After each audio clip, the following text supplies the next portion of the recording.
ओम शांति। आज हम सुनेंगे 1/5/2025 की प्रातः मुरली क्लास।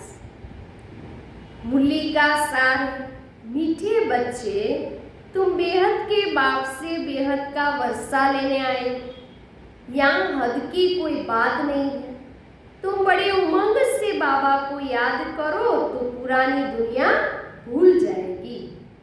प्रश्न है, कौन सी एक बात तुम्हें बार बार अपने से घोट कर पक्की करनी चाहिए? कौन सी एक बात तुम्हें बार बार अपने से घोट कर पक्की करनी चाहिए? उत्तर है, हम आत्मा है। हम परमात्मा बाप से वर्षा ले रहे। आत्माएं है बच्चे, परमात्मा है बाप। अभी बच्चे और बाप का मिला हुआ है। यह बात बार बार घोट घोट कर पक्की करो। जितना आत्म अभिमानी बनते जाएंगे, यह अभिमान मिट जाएगा।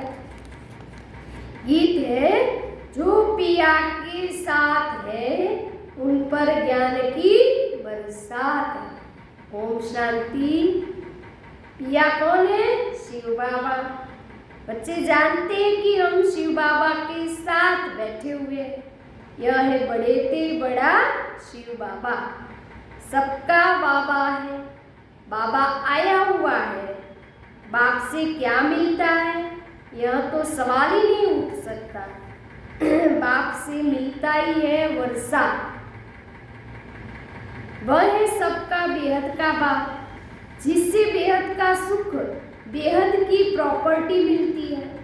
वह हद की मिलकर कोई के पास 1000, कोई के पास 5000 होगी मिलकर, कोई के पास 10, 20, 50 करोड़ अरब होगी। अब वह तो सब है लौकिक बाबा है, और ये है हद के बच्चे। यहाँ तुम बच्चे समझते हो हम बेहद के बाप के पास आए, बेहद की प्रॉपर्टी लेने। दिल में आस तो रहती है ना, सिवाय स्कूल के और सत्संग आदि में कोई आश नहीं रहती। कहेंगे शांति मिले, वह तो मिल नहीं सकती। यहाँ तुम बच्चे समझते हो हम आए हैं विश्व नई दुनिया का मालिक बनने। नहीं तो यहाँ क्यों आए? बच्चे कितनी वृद्धि को पाते रहते हैं। कहते हैं बाबा हम तो विश्व का मालिक बनने आए। हद की कोई बात हद की कोई बात नहीं। बाबा आए हैं। बाबा आपसे बाबा आपसे हम बेहद स्वर्ग का वर्षा लेने आए। कल्प कल्प हम बाप से वर्षा लेते हैं, फिर माया बिल्ली छीन लेती है। इसीलिए इसको हार जीत का खेल कहा जाता है। बाप बैठ बच्चों को समझाते हैं, बच्चे भी नंबरवार समझते हैं। वह यहाँ कोई साधु संत नहीं है। जैसे तुमको कपड़े पड़े हैं वैसे इनको पड़े। यह तो बाबा है ना। कोई पूछेंगे किसके पास जाते हो, तो कहेंगे हम बाप दादा के पास जाते हैं। यह तो फैमिली हो गई ना। क्यों जाते हो, क्या लेने जाते हो बाबा के पास? यह तो और कोई समझ भी ना सके, कह ना सके कि हम बाप दादा के पास जाते। वर्षा उनसे मिलता है। दादे की प्रॉपर्टी के सब हकदार हैं। शिव बाबा के अविनाशी आत्माएं, अविनाशी बच्चे तो हो ही, फिर प्रजापिता ब्रह्मा के बनने से उनके पोत्रे पोत्रियां हो। अभी तुम जानते हो हम आत्मा है। यह तो बहुत पक्का घोटना चाहिए। हम आत्माएं परमात्मा बाप से वर्षा लेते। हम आत्माएं बाप से आकर मिले हैं। आगे तो शरीर का भान था, फलाने फलाने नाम वाले ही प्रॉपर्टी देते हैं। अभी तो है आत्माएं, परमात्मा से वर्षा लेते हैं। आत्माएं है बच्चे और परमात्मा है बाप। बच्चे और बाप का बहुत समय के बाद मेला लगता है। एक ही बार भक्ति मार्ग में फिर अनेक आर्टिफिशियल मेले लगते रहते। यह है सबसे वंडरफुल मेला। आत्माएं परमात्मा अलग रहे बहुत का। कौन? तुम आत्माएं। यह भी तुम समझते हो कि हम आत्माएं अपने स्वीट साइलेंस होम में रहने वाली हैं। अभी यहाँ पाठ बजाते बजाते थक गए तो सन्यासी गुरु आदि के पास जाकर शांति मांगते, समझते वह घर बार छोड़ जंगल में जाते, उनसे शांति मिले। परंतु ऐसे है नहीं। अभी तो सभी शहर में आ गए। जितने सन्यासी लोग हैं वो भी शहर में आकर बंगला बना के रहे। कोई भी जंगल में नहीं रहता। सॉरी। जंगल में गुफाएं खाली पड़ी है, गुरु बनकर बैठे हैं।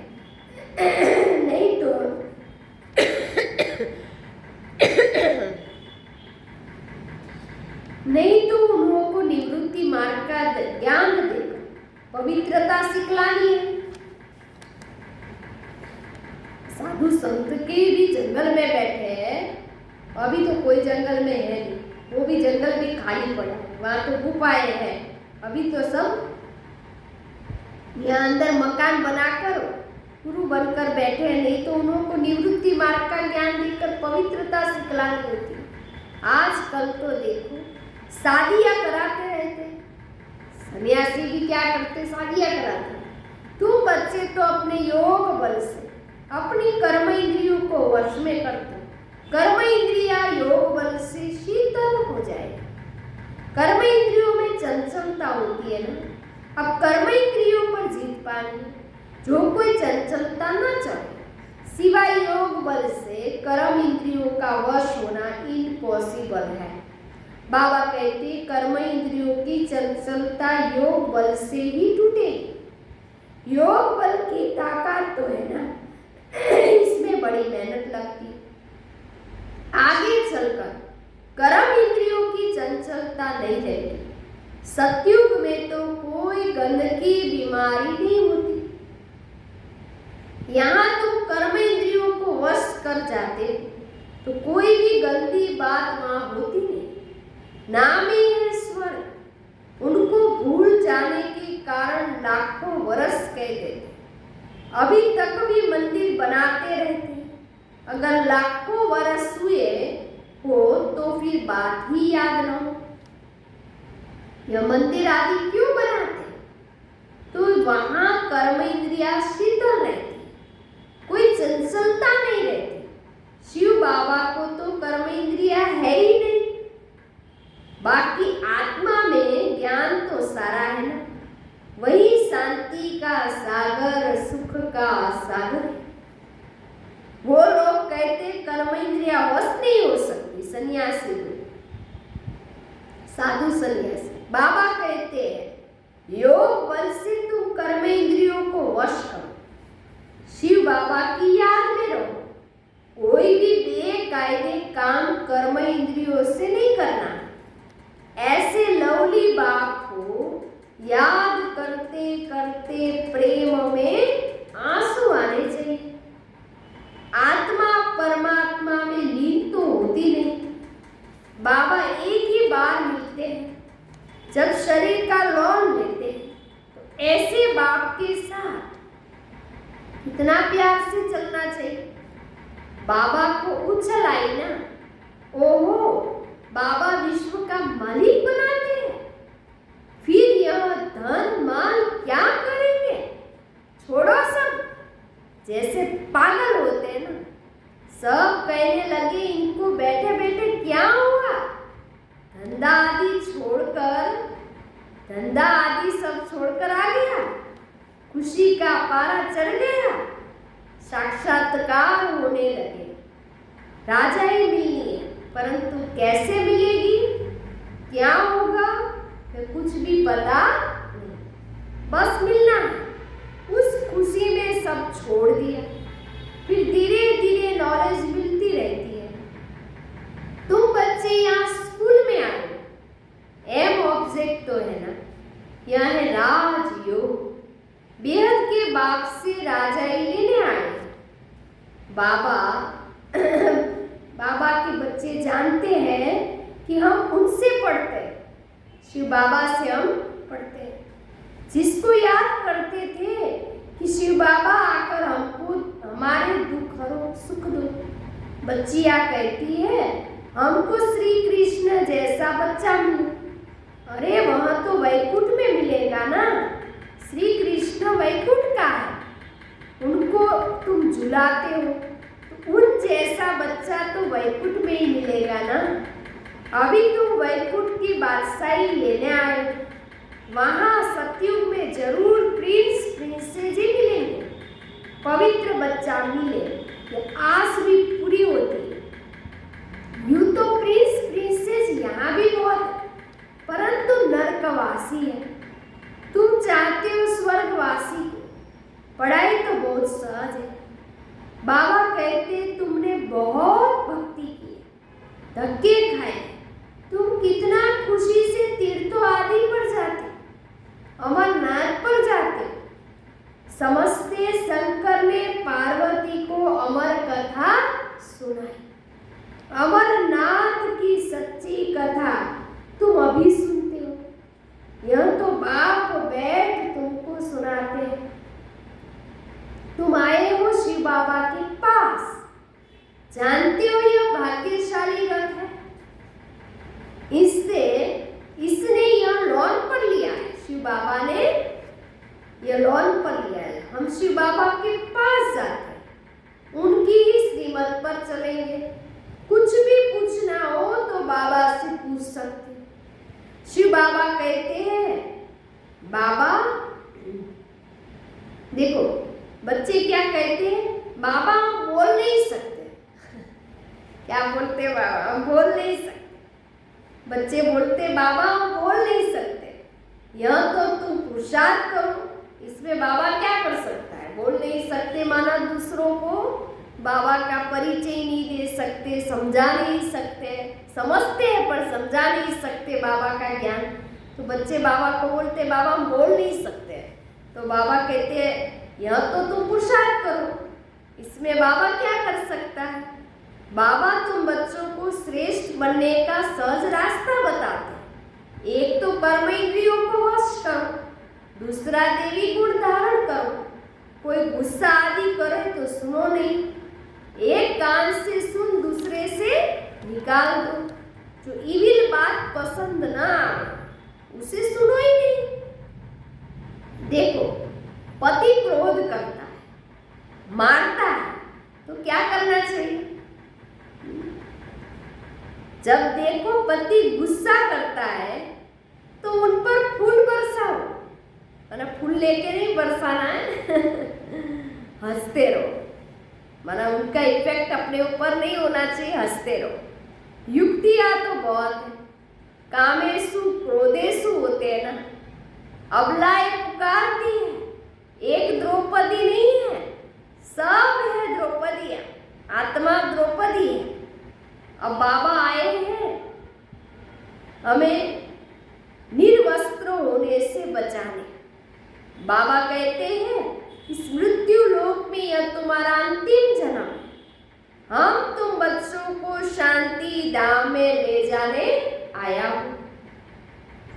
सतयुग में पतित आत्मा तो जा न सके, शांति धाम में भी पतित आत्मा तो जा न सके, इसीलिए मैं आकर सबको पावन बनाता हूँ। जिसको जो पार्ट मिला है वो पूरा करके अब सबको वापिस घर जाना है। सारे झाड़ का राज बुद्धि में बाकी झाड़ के पत्ते थोड़ी कोई गिनती कर सकते। तो बाबा भी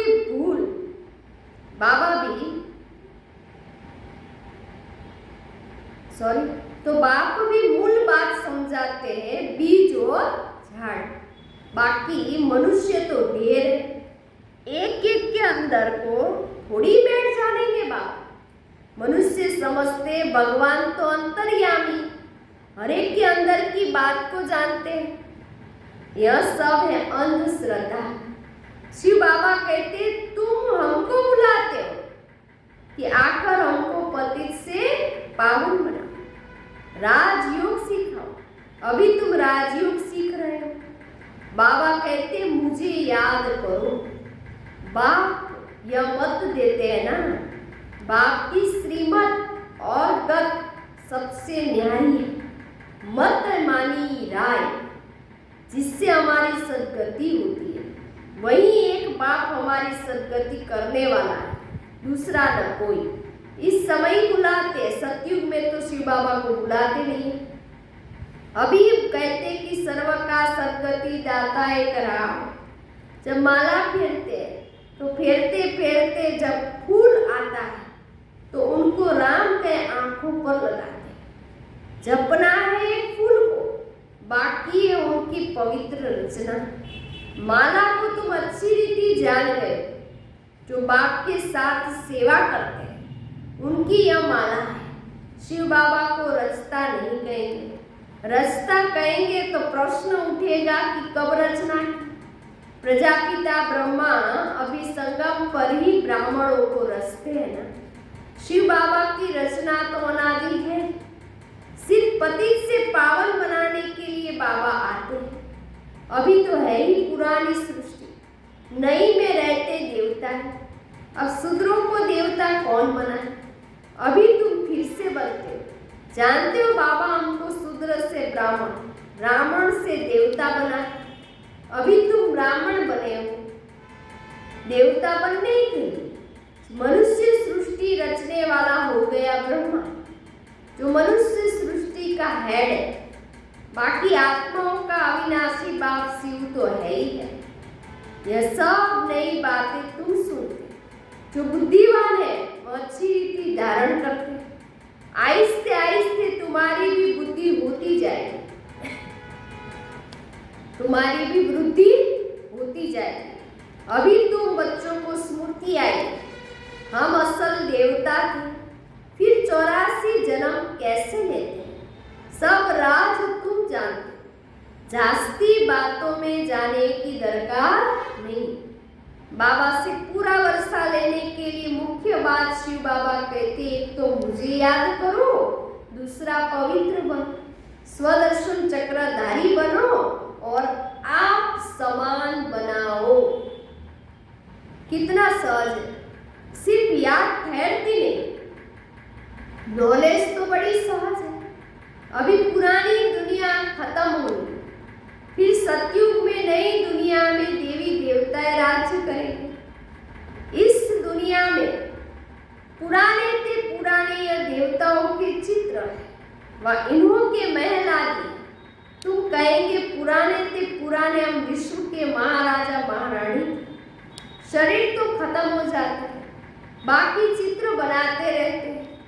अभी यह थोड़ी किसको पता है, ये लक्ष्मी नारायण जो राज्य करते थे वो कहाँ गए? राजाई कैसे ली? बिरला इतने मंदिर बनाते हैं, टाटा बिरला, परंतु जानते नहीं पैसे मिलते जाते हैं और बनाते रहते हैं। कैसे मिलते जाते, कैसे बन रहा है, आता जाता है और बनाते हैं। समझते यह देवताओं की कृपा है। एक शिव की पूजा है अव्यभिचारी।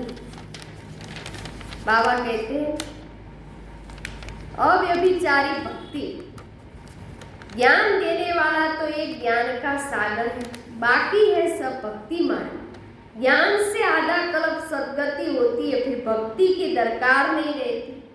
ज्ञान, भक्ति, वैराग्य। अब भक्ति से पुरानी दुनिया से वैराग्य है, पुरानी सब खत्म होनी है, इसमें आसक्ति क्या रखे। अब तो नाटक पूरा हो होता है, हम जाते अपने घर, वह खुशी रहती है। कोई समझते मोक्ष पाना तो अच्छा है, फिर आएंगे नहीं। आत्मा बुदबुदा है जो सागर में मिल जाता है। यह सब बकोड़े हैं। एक्टर तो एक्ट करेगा जरूर। जो घर बैठ जाए वो कोई एक्टर थोड़ी हो। मोक्ष होता नहीं। यह ड्रामा अनादि बना हुआ है। यहाँ तुमको कितनी नॉलेज मिलती है, मनुष्य की बुद्धि में तो कुछ भी नहीं है। तुम्हारा पार्ट ही है बाप से ज्ञान लेने का, वर्षा पाने का। तुम ड्रामा के बंधन में बंधायमान हो। तुम ड्रामा में बंधायमान हो। पुरुषार्थ जरूर करेंगे। ऐसे नहीं ड्रामा में होगा तो मिलेगा, फिर तो बैठ जाओ। लेकिन कर्म बिगर कोई रह नहीं सकता। कर्म संन्यास हो नहीं सकता। अच्छा, मीठे मीठे सिकिलरे बच्चों प्रति माता पिता बाप दादा का याद प्यार और गुड मॉर्निंग। रूहानी बाप की रूहानी बच्चों को नमस्ते। हम रूहानी बच्चों की रूहानी बाप दादा को याद प्यार गुड मॉर्निंग, नमस्ते नमस्ते नमस्ते। सदा रहो हंसते। मैं कौन? आत्मा। मेरा कौन? शिव बाबा। कहाँ जाना? परम धाम। बाबा थैंक यू। बाबा शुक्रिया। मेरा बाबा, मीठा बाबा, प्यारा बाबा, लाडला बाबा, वाह बाबा वाह। धन्यवाद बाबा। धारणा के लिए मुख्य सार, योग बल की ताकत से अपनी कर्मेंद्रियों को शीतल बनाना है, वश में रखना है। इविल बातें न तो सुननी है न सुनानी है। जो बात पसंद नहीं आती उसे एक कान से सुन, दूसरे से निकाल देना है। दूसरी को बाप से पूरा वर्षा लेने के लिए स्वदर्शन चक्रधारी बनना, पवित्र बन आप समान बनाने की सेवा करना। वरदान, मुरली के साज द्वारा माया को सरेंडर कराने वाला मुरलीधर बनो। मुरली या तो बहुत सुनी, अब ऐसे मुरलीधर बनो जो माया मुरली के आगे न्यौछावर हो जाए। जो माया मुरली के आगे सरेंडर हो जाए। मुरली के साज का, मुरली के राज का साज अगर सदैव बजाते रहो तो माया सदा के लिए सरेंडर हो जाएगी। माया का मुख्य स्वरूप कारण के रूप में आता है। जब मुरली द्वारा कारण का निवारण मिल जाएगा तो माया सदा के लिए समाप्त हो जाएगी। कारण खत्म अर्थात माया खत्म। कारण इस कारण उस कारण, कारण ही नहीं बोलना, करना है बस, कारण नहीं। स्लोगन, बाप समान बनना ही है। स्लोगन है, अनुभवी स्वरूप बनो तो चेहरे से खुश नसीबी की झलक दिखाई देगी। अव्यक्त इशारा, रूहानी रॉयल्टी और प्योरिटी की पर्सनालिटी धारण करो। संगम युगी ब्राह्मण जीवन की विशेषता पवित्रता है। प्रवृत्ति में रहते अपवित्रता से निवृत्त रहना, स्वप्न मात्र भी अपवित्रता के संकल्प से मुक्त रहना, यही विश्व को चैलेंज करने का साधन है। यही आप ब्राह्मणों की रूहानी रॉयल्टी और पर्सनालिटी है। अच्छा, ओम